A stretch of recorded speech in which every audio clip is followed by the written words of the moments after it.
Thou Goddess by Horizon.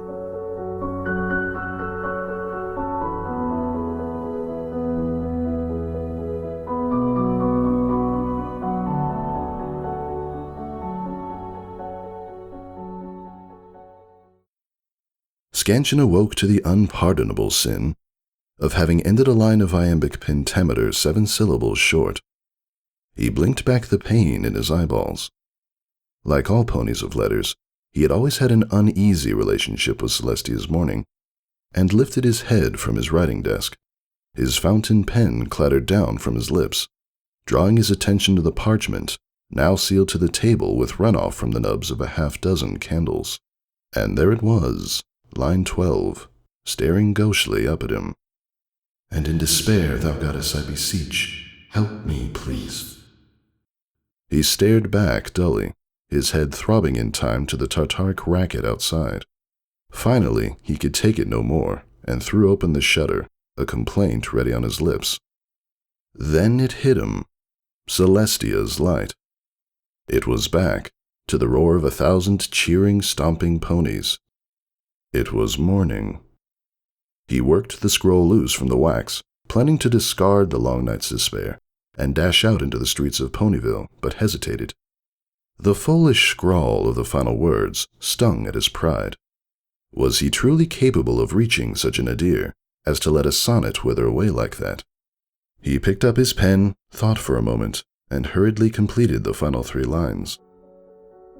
"And in despair, thou goddess, I beseech, help me, please," expecting no reply, but wake and find a whispered message reach a kindly ear, and sunlight fill the sky.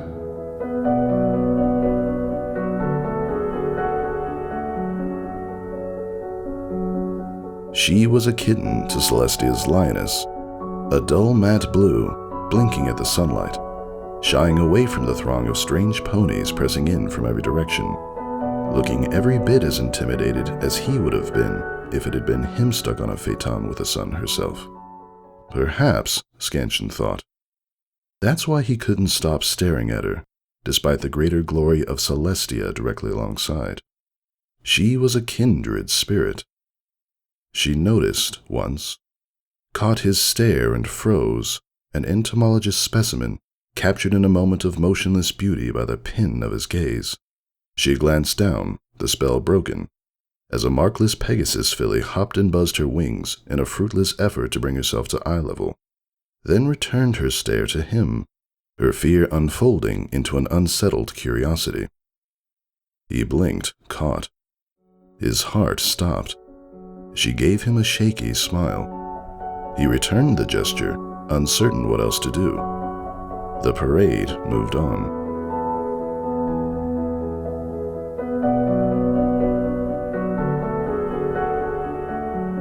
When Scansion finally walked up the stairs to a second-floor flat, his heart was still hammering in double time to make up for its earlier rest break. He walked up to his writing desk and did what he always did to calm himself. Picked up his fountain pen and wrote, "A spirit in a strange new land, surrounded and alone. A kindred soul who might befriend, retreats to hide at home." He chewed the end of his pen, glanced around the empty room in a pointless habit carried over from his dormitory days, and went for broke. Would other words fall from his pen had he spoke up that day? Scansion stared at that question for a long while, rolling the pen around in his mouth, then abruptly spit it out.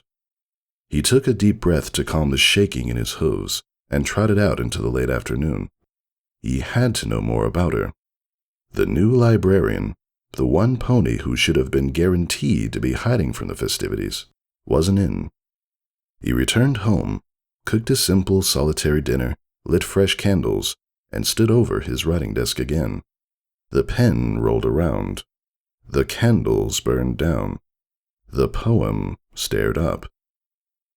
His eyelids grew heavy as he attacked the hanging question from all angles. Fitting rhyme to theme, fitting theme to rhyme, nothing felt satisfactory.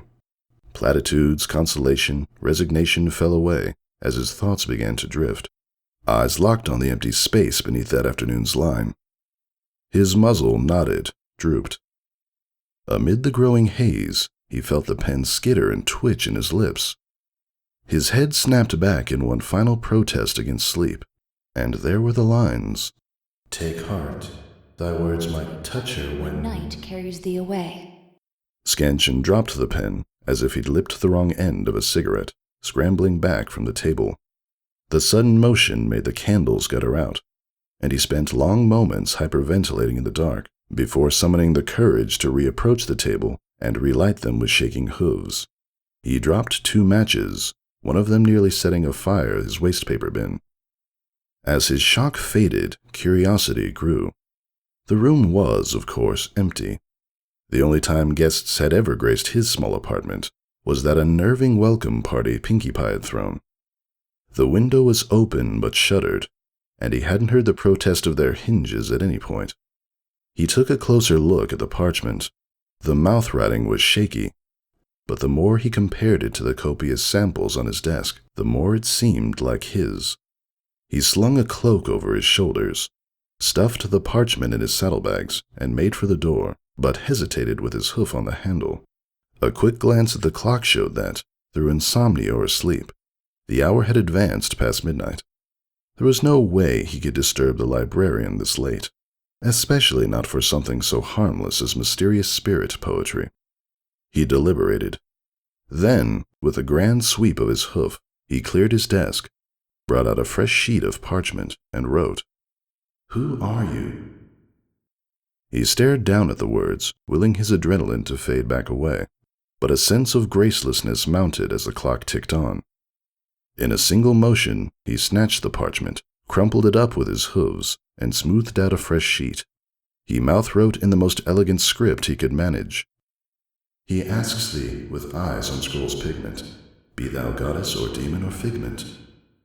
Even with his conscience thus eased, Scansion spent over an hour standing at his desk, shifting his weight from hoof to hoof. He blinked his eyes back open in sunlight, with no memory of falling asleep, and new words on the page. If answers you're wanting, seek slumber, not haunting. You'll find there is nothing malignant.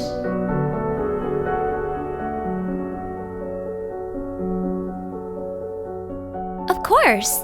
Twilight Sparkle said. There's very little material available from the pre-Celestial era, but if you'd like, I can write to Princess Celestia and have her pass some questions along to Princess Luna herself.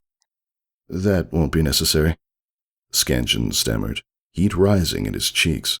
He lunged for a lie. Just curiosity.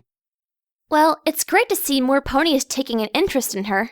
The real her, I mean, behind the distorted legends that get enshrined in mythology. Twilight leaned in. Really, I'd be happy to write her and ask. She must be terribly lonely anyhow. Wouldn't you be, if the only thing any pony knew of you was a folk holiday based on your possessed self-scaring foals? Of course, Scansion said, his thoughts already far away. But even on available evidence, we can't conclude that dreams fall under her portfolio. After all, bad dreams are called nightmares. She horn-gripped a thick dictionary and riffled through, pointing for his benefit. And we know that etymology dates back to the Celestial War. She tapped her chin. Okay, so that's 2 things every pony knows about her. But my point stands. Neither of them reflect the real her. No, that's not her at all, Scansion agreed, backing away. Thank you, Miss Twilight. I have some poems to work on.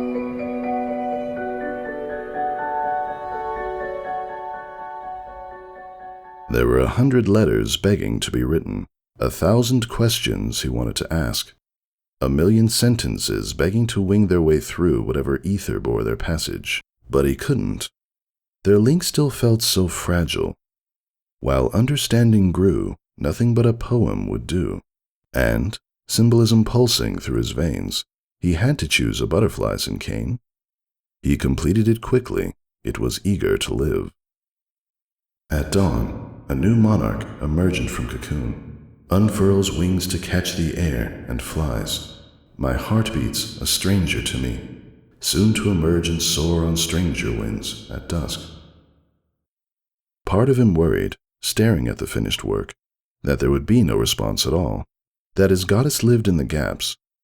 Part worried that to think so was constraining her, and worse, that it was that constraint which had led to her darkness. Pride broke the tie. So far she had seen only the sleep-locked dregs of his skill, and she deserved so much more of him. He took a pillow to his writing desk, moving the candles as far away from it as he dared, and settled his head in, pen in mouth. It was strange trying to sleep standing up, but after all the excitement of the past 2 nights, slumber nevertheless overtook him quickly. Could you admit into your dance of warm zephyrs an old lightning bug, storm-tattered, battered supine by harmony's prismatic hail and jealousy's cold gale? I fear to fail to shine. He was in love by the final word.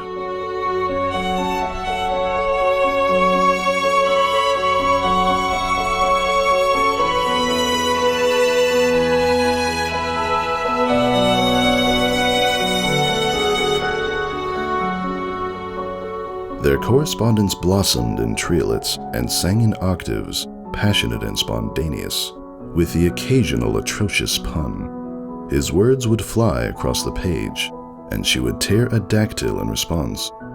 She would cut a line tantalizingly short, and he would meet her halfway.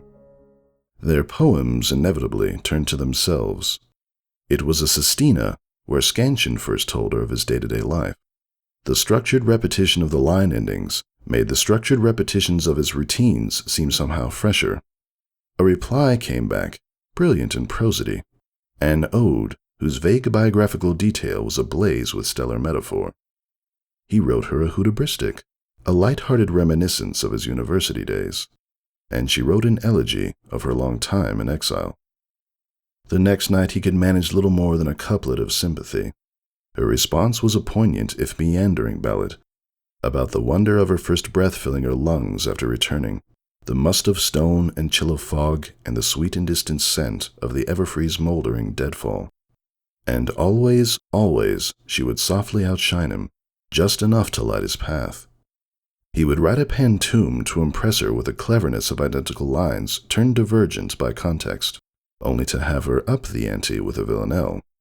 He would puzzle at the repetitions for 2 days, exchanging doggerel with her in between, and fire back a villanelle of his own, to which she would respond with the laconic retort of a slyly deferential Clerihew, ceding him the round and giving him a few nights of earned pride, before clobbering him out of nowhere with a breathtaking terza rima or chantroil. One night, flush with passion, and no few glasses of salt water, he wrote a Blason Ribaldi, speculating on the taste of darkness. When he blinked gummy eyes open in the morning, he had a terrifying moment of regret before he glanced down the page. Her response was a ghazal. What did it mean? Though her poem was buried in such layers of wordplay and metaphor as to be exquisitely ineffable, the form itself was traditionally used to write from the perspective of one whose love was unrequited, or whose lover was unattainable. Scansion spent most of the day walking aimlessly around Ponyville, trying to justify with exercise the shortness of breath and the pounding of his heart, before gathering his wits in mid-afternoon. After an hour of research, he settled on a Nipponese tanka, a form with no particular focus in the modern era, but one historically exchanged by lovers, and frantically wrote and rewrote it until a self-imposed deadline of midnight. I reach for thy light, silver on the lake's mirror. The ripples of words separate as they connect. Thou goddess, can there be more? The last line was wretched, but irreplaceably honest. His heart had rent free of its elegant fineries, and was howling, naked and primal, at the moon. Adrenaline kept him up for a seeming eternity, thousands of ticks on the wall clock. When he stirred back to consciousness, he bolted immediately upright, eyes leaping to the page. I can scarcely write. Borrowed lips fumble in fear. Will you have me, dear? Say but yes, and you'll possess the secret heart of the night.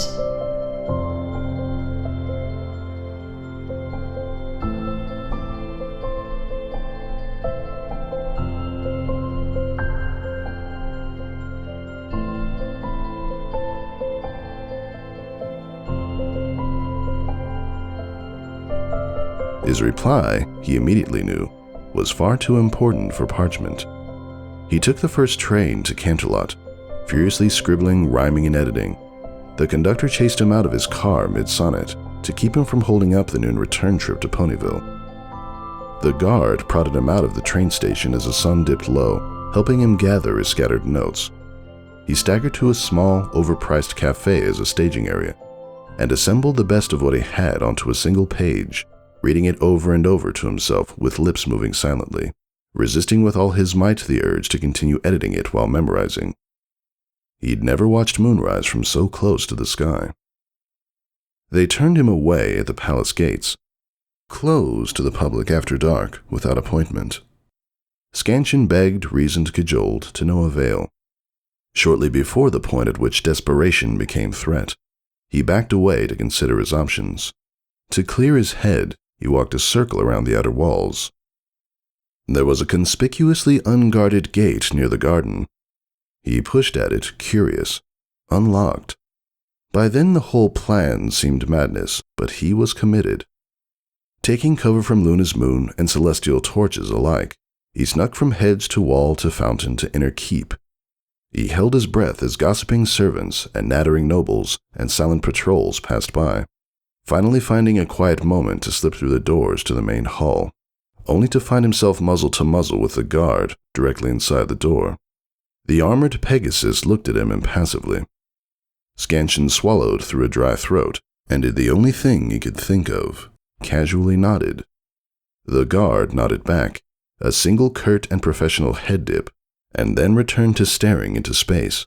Scansion staggered past, legs like boards, and made a beeline to the nearest hallway, pushing open the first ajar door and stumbling into what Grandam Fortune, in her gentle wisdom, decreed to be an unoccupied stallion's restroom. He got 2 steps inside before his legs gave out. He sank to the floor, gasping for breath, letting the shakes subside. At the sound of hooves and voices outside, some minutes later, he froze again. But a word caught his ear. Highness. We appreciate thy candor, my Lord Secretary. A rich and fluid feminine voice replied. But our sister has suggested we make greater attempts to reacquaint ourselves with the business of Canterlot, and we are disinclined to disappoint Celestia through insufficient effort. Scansion waited until the hooves had just passed by, then risked nosing the door open for a peek.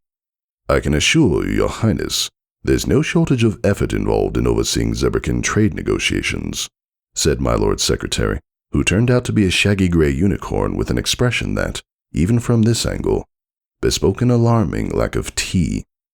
The ritual pleasantries to commemorate the delegates' arrival in Equestria involve praising their maternal ancestors for the wisdom which has brought them this far. All of them. Back to the start of their 800-year lineage. Our solitary nights leave us no shortage of time for research, the goddess beyond the unicorn said. Scansion stared at her, and his breath was ripped from his lungs in a quiet whimper. He had first beheld her as a mare. Now, with the universe of her mane and tail gathering the light of the hallway and concentrating it into the gleam of distant stars, with lean muscles rolling under midnight coat and darker mark, with silver-shod hooves clicking on marble floors with the deft grace of a panther, she was something more. She was beautiful. No, she was beauty itself. The one true shadow from which all other shadows of beauty were cast. Before his conscious mind could process it, he had thrown open the door, staggering out with all the grace of the Emperor of Elephants, flinging himself to his cannons as she turned in surprise. Yes, he cried, the sonnet forgotten. Thou goddess, yes. I accept thy offered hoof and heart, with utmost humility and boundless love, giving unto thee all that I am to the end of my days, my heart ablaze with joy beyond the power of words to express. There was silence for a moment. 2, 3. Scansion risked a glance up. The princess's cheeks were purple hot under wide eyes. The silence grew fangs and clenched at his windpipe. Princess Luna cleared her throat. Ah, she said. We implore thy forgiveness, gentle stallion, if so rude we be as to trespass, but do we know thee? Scansion stared, cheeks bursting into liquid flame. For a few heartbeats, they locked eyes in mutual disorientation. There were some whispers and a titter of laughter from far behind him. Somehow, he managed a shake of his head and forced a sorry through the jagged gravel of his throat. Choking back a sob, he whirled and galloped away.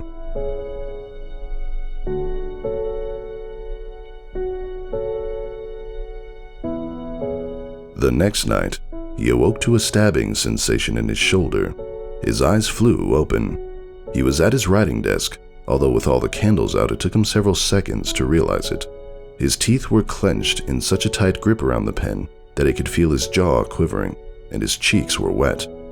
The last thing he remembered was falling asleep in his bed, staring at the wall.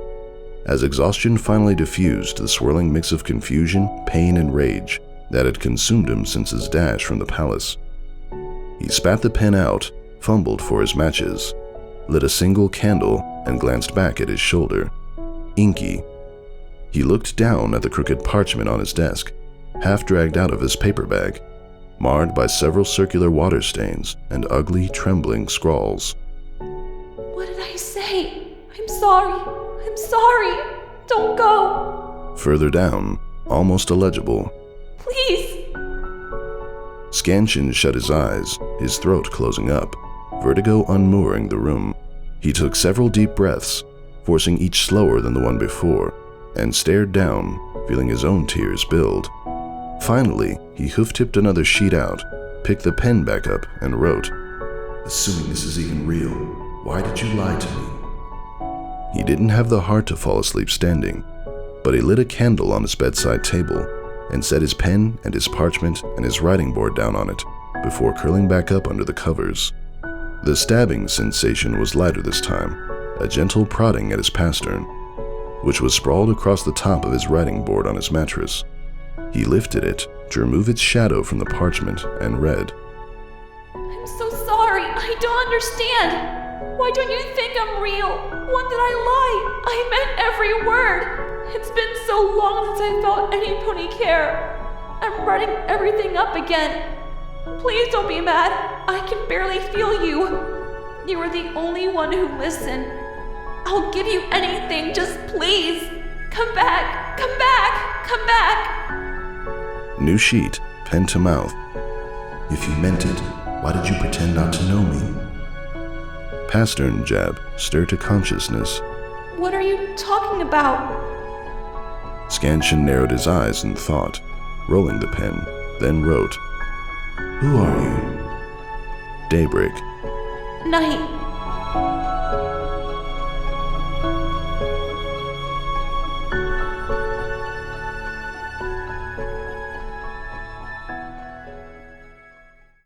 The Ponyville Library didn't have much on history. No, we had to be honest, nothing on history. But it did have a copy of the Canterbury Tales. Scansion stared down at the page, numb, his eye fixed on that odd possessive which had so bothered him back in school. There canters now Knight's mare herself, through afternoons and through mornings. Mr. Scansion? The librarian's voice said from behind him. He glanced back. Twilight was floating a book in her horn grip. I remember the last time you had a research project like this. I didn't even consider my personal collection. I brought predictions and prophecies downstairs. Scansion leaned back in his chair, closing Canterbury Tales with a hoof. That's all right, he said heavily. I think I found what I needed. Twilight's eyes flicked past him. You're not going to take that as a reputable historical source, are you? It's a collection of tall tales and popular gossip, presented as stories told by equestrian immigrants to pass the time on their journey. But we can assign a historical basis to the things that the narrators assume as common knowledge, Scansion countered, falling back into the familiar patter of academia. For instance, at the beginning of the Wife of Bats story, she reminds them that the dream incubi roamed Equestria up until the time of Nightmare Moon, in order to frame a joke about the similarity between the old monsters and the new. He pushed the book away. So Princess Luna didn't start dreamwalking to drive them away until shortly before the Celestial War. Twilight stared. I never thought of it like that. And then she went mad and tried to bring about eternal night, the darkness. Well, yes. Twilight shifted uncomfortably. She was taken over by an evil spirit of jealousy and bitterness. Her motion stopped, and her eyes widened. Hey, wait a minute. Are you thinking that it was the dream walking which did that? Scansion bit his lip and turned away. That's amazing! Twilight broke out into a radiant smile, bouncing in an ominously pinky-like four-hooved hop. Based on the Canterbury Tales! There's a literary analysis paper in that for sure! Oh! She poked him in the shoulder, snapping him out of his reverie. Would you be okay with co-author credit, or do you want top billing? I can do all the writing if you want. My university studies got interrupted when I got sent to Ponyville, but I'm still in contact with all of my old professors. That's fine, Scansion mumbled through the logorrhea, and slunk toward the door, ears flattened back. Twilight rambled on as he walked. Something primary sources, excuse me, letters to write, and then fell silent as he reached for the door. She said, in an oddly hesitant tone that froze him in his tracks. Hey. He forced himself to turn his head back. What? You aren't out to hold this against Princess Luna, are you? Twilight said, worry creasing the corners of her eyes. What? No, of course not, he protested, feeling his muzzle heat. Twilight's own cheeks flushed. I'm sorry. It was rude of me to even think that. But, I mean, the last few times you've come in, you seemed awfully focused on the details of her past. Twilight took a few steps forward and stared earnestly into his eyes. It's just, Princess Celestia went to a lot of trouble to make every pony forget how bad things were. And I'm beginning to realize that it might have been exactly the right thing to do, despite all the history it cost us. Twilight swallowed, and her voice went soft. Doesn't every pony deserve a second chance?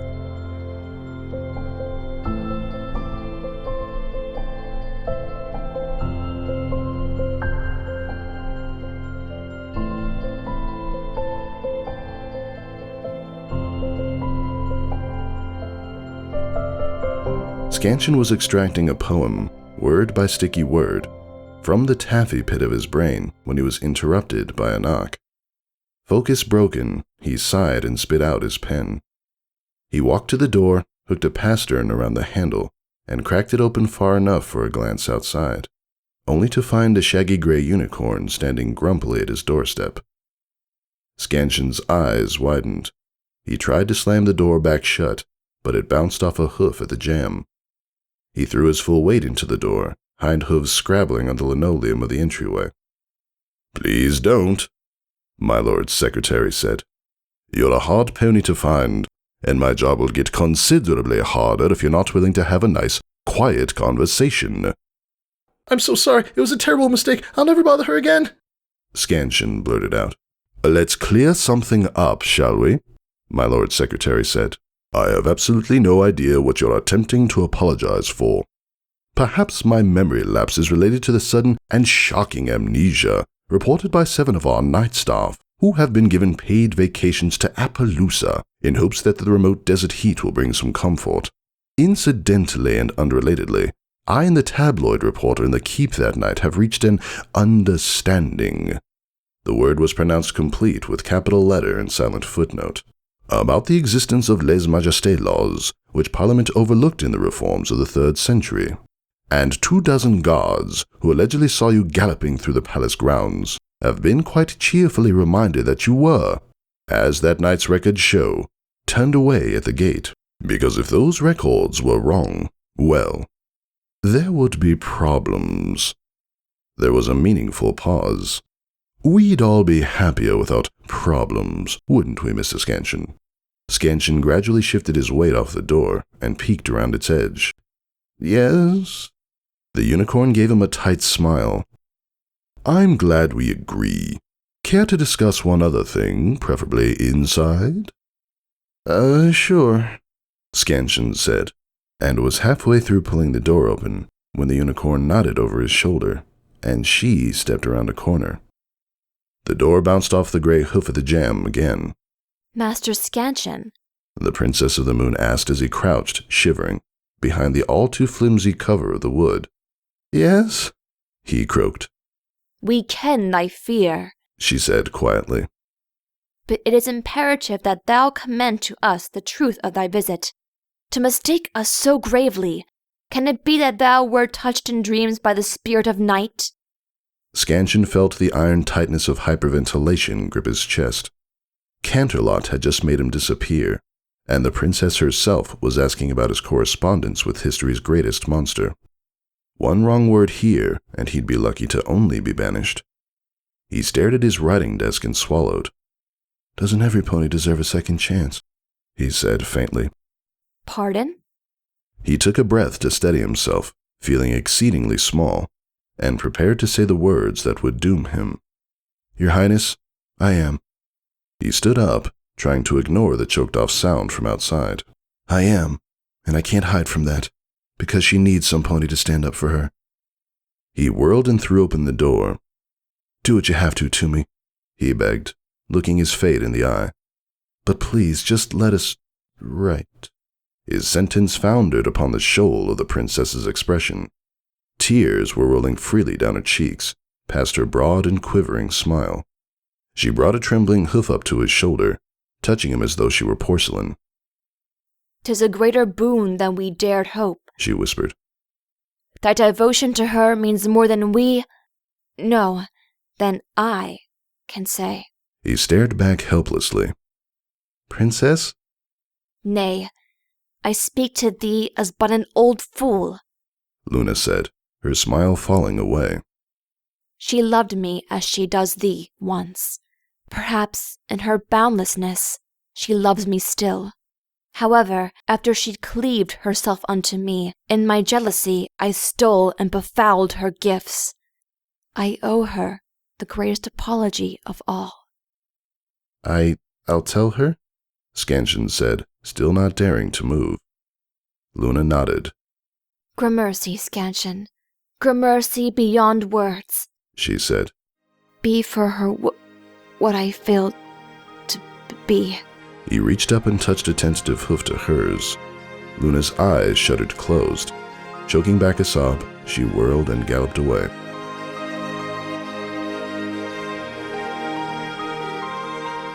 There remained only the night. Scansion stood over his writing desk for a long time, rolling his pen until it seemed almost to have picked up a flavor, then finally touched it to parchment. He wrote right up until the moment of sunset, editing and discarding, until he had distilled the 1,000 swirling apologies and explanations and pleas into a single sonnet, Scheidt's final couplet. He lit a single candle, said a silent prayer to the stars, and laid his head directly down on the writing table. Waiting for sleep to overtake him, he read it one final time. "I'll share a joke once told of a buffoon. With whispers from the stars he fell in love. He, chasing echoes, desperate to prove his passion, broke his heart upon the moon. Then slept, in hopes a whispered message wend, through dream haze to the lonely dream he spurned, and begged, with love belatedly returned, let not misapprehension be our end. The punchline! Ho, ho, ho! Oh, they laugh! Thou goddess, can that ending be enough? For after laughter, kneeling, heart and hoof. Help me, please, he begs an epitaph." At the gentle poke of a pen to his pastern, his eyes fluttered back open. He lifted his head, scanned the reply, and let out a gentle sob of relieved laughter. He set the pen down gently on the table and blew out the light. "Adorn no tomb, thou need not fly alone. Beloved, weave one final dream cocoon." They woke together when the morning shone.